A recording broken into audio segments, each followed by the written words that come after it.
Naanak na guys yung pusa namin. Diyan pa siya sa ilalim. Sa lagay ng mga sapatos. Tago. Yung dalawa pa lang yung baby. Siguro meron pang lalabas.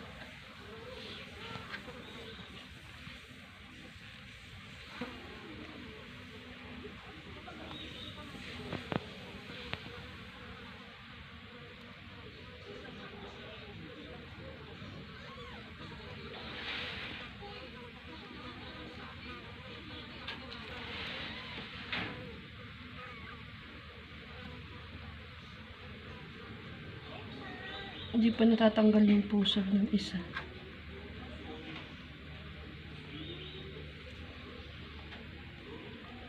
Yan, dumididi na yung isa.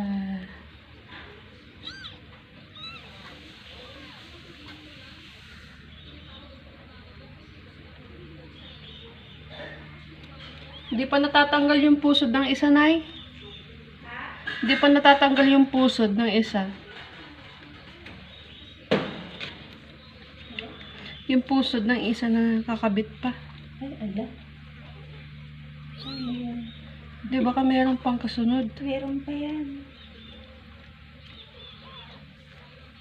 Na-store. Hindi ko kasi alam nandun pala eh. Na-storbo tuloy sa paglalabor niya. Ayun, baka maipit yung paan nila dyan eh. Hindi yan.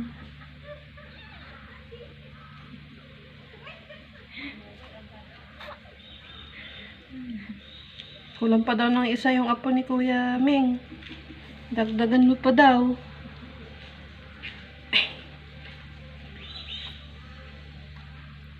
Nandiyan siya.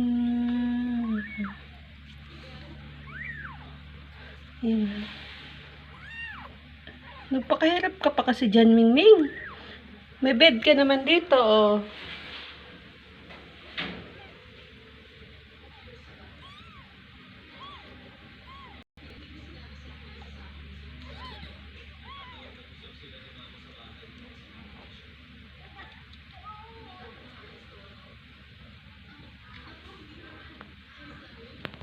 Post muna natin guys. Baka pagbalik ko, meron na ulit.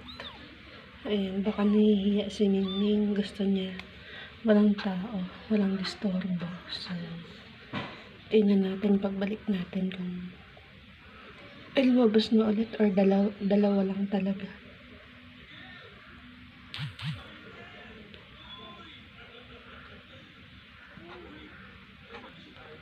Hindi pa natatanggal yung pusod ng isa eh. Nililinis pa niya.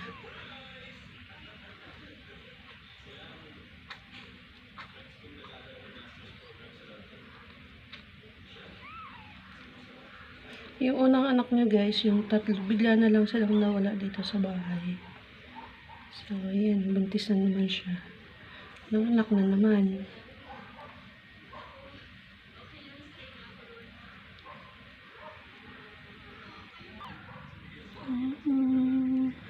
Pasok muna tayo guys.